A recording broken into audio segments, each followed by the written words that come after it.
രണ്ട്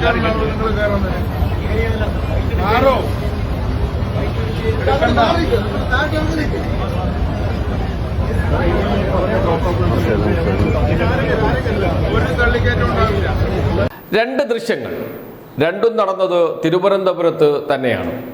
KSRTCയിൽ സ്ത്രീകൾക്ക് സൗജന്യ യാത്രാ പദ്ധതിയുടെ ഉദ്ഘാടന ചടങ്ങാണ്. ആ ചടങ്ങിൽ നടന്ന രണ്ട് ദൃശ്യങ്ങളാണ് പ്രേക്ഷകർ കണ്ടത്. തിരുവനന്തപുരത്ത് നടക്കുന്ന ഉദ്ഘാടന ചടങ്ങ്, ആ ചടങ്ങിൽ പങ്കെടുക്കാൻ മുഖ്യമന്ത്രി എത്തിയിട്ടുണ്ട്. മുഖ്യമന്ത്രി VD സതീശൻ വേദിയിലിരിക്കുന്നുണ്ട്. പെട്ടെന്ന് കാണികൾക്കിടയിൽ നിന്ന് കയ്യിൽ ഷോളുമായി ഒരാൾ കടന്നു വരുന്നു, മുഖ്യമന്ത്രിയെ ഷോൾ അണിയിക്കാൻ. എന്നാൽ അപ്പോൾ തന്നെ CP ജോൺ, ഗതാഗത വകുപ്പ് മന്ത്രി, അദ്ദേഹത്തെ തടയുന്നു. പോലീസ് എത്തി കോൺഗ്രസ് പ്രവർത്തകനെ താഴേക്ക് കൊണ്ടുപോകുന്നു. ഈ സമയത്ത് മുഖ്യമന്ത്രി വേദിയിലുണ്ട്. അദ്ദേഹം ഈ ദൃശ്യം കണ്ടോ ഇല്ലയോ എന്നറിയില്ല. ഒരു ഉദ്യോഗസ്ഥയോട് സംസാരിച്ചിരിക്കുന്നതാണ് നമ്മൾ കാണുന്നത്. കാണാതിരിക്കാൻ ഒരു സാധ്യതയുമില്ല, കാരണം തൊട്ടു മുന്നിലാണ് ഈ സംഭവം നടക്കുന്നത്. ചെറിയ ശബ്ദമൊക്കെ ഉണ്ടാകും, സ്വാഭാവികമായും ശ്രദ്ധയിൽപ്പെട്ടിട്ടുണ്ടാകും. കണ്ടില്ല എന്ന് നടിക്കുകയാണ് അദ്ദേഹം ചെയ്തത് എന്ന് അനുമാനിക്കാം. മറ്റൊരു ദൃശ്യം, ഉദ്ഘാടന ചടങ്ങ്, മന്ത്രിമാർ യാത്ര ചെയ്യുന്നുണ്ട്. മുഖ്യമന്ത്രി അടക്കമുള്ള മന്ത്രിമാർ KSRTC യാത്ര ചെയ്യുന്നു, സ്ത്രീകളോടൊപ്പമാണ് യാത്ര ചെയ്യുന്നത്. ഈ ദൃശ്യം പകർത്താൻ ഒരു ക്യാമറാമാൻ നേരത്തെ തന്നെ KSRTC ബസ്സിനകത്ത് കയറി നിൽക്കുകയാണ്. News 18 ചാനലിൻ്റെ ക്യാമറാമാനാണ്. അദ്ദേഹത്തെ പിടിച്ച് ഇറക്കി താഴേക്ക് പറഞ്ഞു വിടുന്നു CP ജോൺ. രണ്ട് ദൃശ്യങ്ങൾ. മാധ്യമങ്ങൾ ഈ വാർത്ത നൽകിയിട്ടുണ്ടോ എന്നറിയില്ല. ആരും നൽകാൻ സാധ്യതയില്ല. നൽകുമായിരുന്നു. ഈ സ്ഥാനത്ത് പിണറായി വിജയൻ ആയിരിക്കണം, ഈ സ്ഥാനത്ത് KB ഗണേഷ് കുമാർ ആയിരിക്കണം.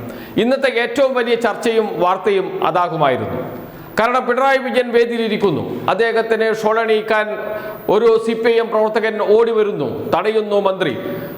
പിണറായി വിജയൻ ഇതൊക്കെ കണ്ട് അവിടെ ഇരിക്കുകയാണ്. സ്വച്ഛാധിപതിയെ പോലെ ഏകാധിപതിയായിരിക്കുന്നു, അണികളെ പോലും വളരെ ദൂരത്ത് നിർത്തുന്ന നേതാവ്. ഇതൊക്കെയായിരിക്കും വിശേഷണങ്ങൾ ഉണ്ടാവുക. എന്നാൽ VD സതീശനാണ്, അതുകൊണ്ട് വാർത്തയില്ല, ചർച്ചയില്ല. അപ്പുറത്ത് ന്യൂസ് ചാനലിൻ്റെ ക്യാമറാമാനെയാണ് ഇറക്കി വിട്ടിരിക്കുന്നത്. അതിനെക്കുറിച്ചും ചർച്ചയില്ല, വാർത്തയില്ല. അതുമാത്രമല്ല, മാറി നിൽക്കൂ, എല്ലാവരും ദൂരേക്ക് മാറി നിൽക്കൂ എന്നൊക്കെ പറയുന്നുണ്ട് മന്ത്രി CP ജോൺ ക്യാമറാമാൻമാരോടും റിപ്പോർട്ടർമാരോടും. പക്ഷേ ആരും പ്രതികരിക്കുന്നില്ല, മെല്ലെ മാറി നിൽക്കുകയാണ് ചെയ്യുന്നത് എല്ലാവരും. തിരക്ക് കൂട്ടരുത് എന്നതുകൊണ്ടാണോ, അതല്ല നേരത്തെ അതിനകത്ത് കയറിയിരുന്നത് മോശമായി പോയി എന്നതുകൊണ്ടാണോ? ദൃശ്യം പകർത്തുക എന്നതായിരിക്കും ക്യാമറാമാൻ്റെ മനസ്സിലുണ്ടാകുക. ആർക്കും കിട്ടാത്ത ദൃശ്യങ്ങൾ തനിക്ക് കിട്ടണം എന്ന് എല്ലാ ക്യാമറാമാൻമാരും ആഗ്രഹിക്കും. അതുമാത്രമായിരിക്കും News 18 ചാനലിൻ്റെ ക്യാമറാമാൻ ചെയ്തിരിക്കുക. പക്ഷേ പിടിച്ച് ഇറക്കി വിടുകയാണ് ചെയ്യുന്നത് CP ജോൺ. നേരത്തെ പറഞ്ഞതുപോലെ ഇത് KB ഗണേഷ് കുമാർ ആയിരുന്നെങ്കിലോ, അദ്ദേഹമാണല്ലോ നേരത്തെ ഗതാഗത വകുപ്പ് മന്ത്രി. വലിയ വാർത്തയായേനെ, വലിയ ചർച്ചയായേനെ. എന്തിന് ഇറക്കി വിട്ടു? എന്തുകൊണ്ട് അവിടെ ക്യാമറാമാൻ നിന്നുകൂടാ? എന്തുകൊണ്ട് ദൃശ്യങ്ങൾ പകർത്തിക്കൂടാ? ഒരു ക്യാമറാമാൻ അദ്ദേഹത്തിൻ്റെ ജോലിയിലേ ചെയ്യുന്നത്, ജോലിയെ എന്തിന് തടസ്സപ്പെടുത്തണം?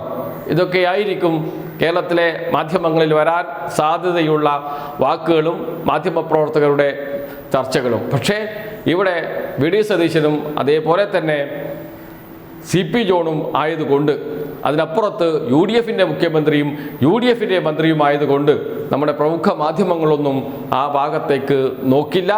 ഇതാണ് പൊതുബോധ നിർമ്മിതി.